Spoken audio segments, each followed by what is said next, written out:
It's happening. It's finally happening.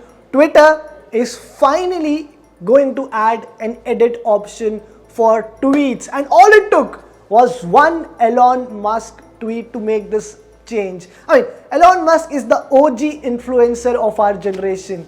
How about that? Anyway, welcome to another episode of Let's Get Techie. This is our weekly Q&A episode where I take up all your questions, try to help you out with all the recommendations. And in case you have any question around smartphones, laptops, gadgets, or apps, or any other tech related problem, just go to the comment section, put in your comment, use the hashtag Let's Get Techie, and I'll take up that question in next week's video. You don't really have to go on Twitter and create halla like Musk did. Let's start today's video. Alright then, the first question for today is from Spider. Spider is our regular subscriber, and the question is, how many Android and software updates will be provided by Asus 8Z, and is it worth to buy 8Z or Moto Edge 30 Pro? तो sir यहाँ पे थोड़ा सा Asus game खेल गया.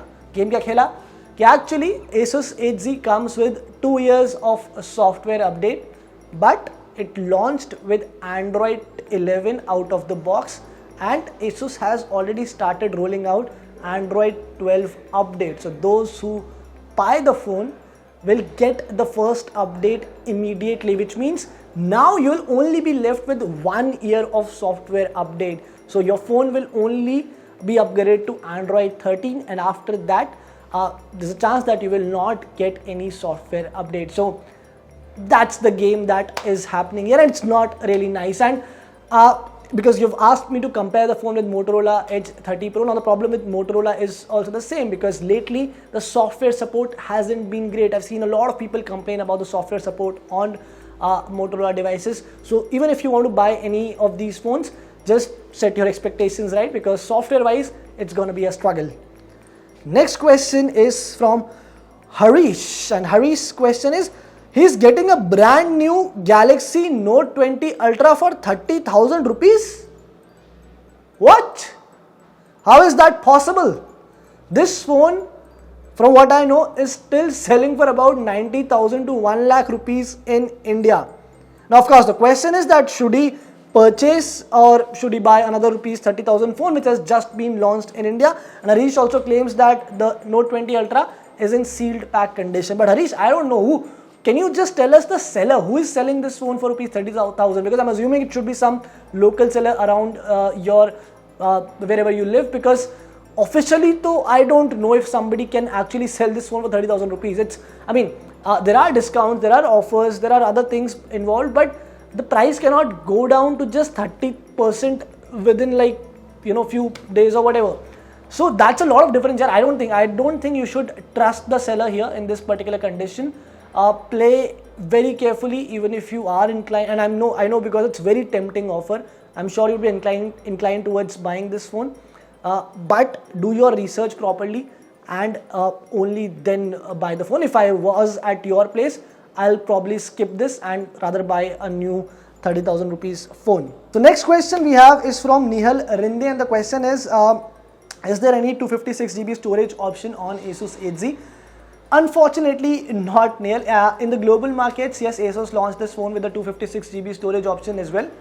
But in India, it only comes with 128GB of storage. So that's one limitation, of course, that you have with the Asus 8Z. NK Gupta's question is, are there heating issues in OnePlus 10 Pro? So none that I know of as of now. I've been using the phone for last 10 to 12 days and I haven't really faced any heating issues on this phone. In fact, I mentioned in my full review as well that on last year's OnePlus 9 Pro, of course, there were some evident heating issues. The phone used to get really warm while gaming and especially while using the camera app, but that's not the case with OnePlus 10 Pro.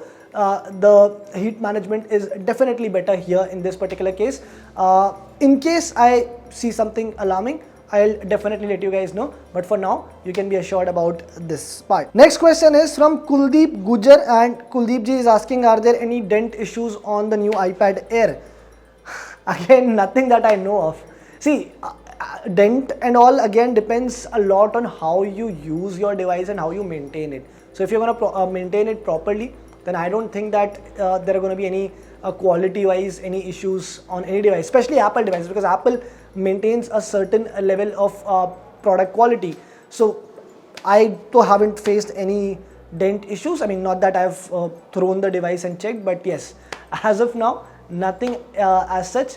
But yeah, again, as I said, it depends entirely on how you are using the device and how you are maintaining it. So guys, this is it. These were the questions that we had for this week.